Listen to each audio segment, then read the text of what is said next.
మున్ముందు ఎదుర్కోబోయే మ్యాచ్లు కూడా ఎందుకంటే ఇటు సిఎస్కేతోని నెక్స్ట్ మంత్ 5th మ్యాచ్ ఉంది. సో సిఎస్కే కూడా తప్పకుండా దీని గురించి ఆలోచిస్తుంటుంది. ఎందుకంటే భారీ స్కోర్ నమోదు చేసింది కాబట్టి ఈ విషయంలో తప్పకుండా ఆలోచిస్తుంది. సిఎస్ఎం కూడా గట్టిగా ఒక ఆత్మస్థైర్యంతో పాజిటివ్ ఇంటెన్సిటీతో ఎదుర్కొనే అవకాశం అయితే మనకు కనిపిస్తుంది. సో ఓవరాల్గా ఐపీఎల్ చరిత్రలో మంచి రికార్డులు అయితే ఉప్పల్ స్టేడియం వేదికగా అయితే రికార్డులు నమోదయ్యాయని చెప్పవాలి.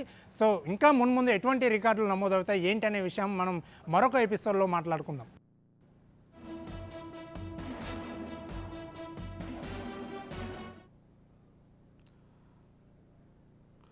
మొత్తంగా ఇదే అంశానికి సంబంధించి మరింత సమాచారం అందించడానికి మా ప్రతినిధి చిన్నబాబు సిద్ధంగా ఉన్నారు. హైదరాబాద్ వేదికగా Mumbai Indians Sunrisers match జరిగింది. సో ఈ మ్యాచ్లో సన్ రైజర్స్ అయితే ముంబై ఇండియన్స్ని చిత్తుగా ఓడించిందని చెప్పాలి.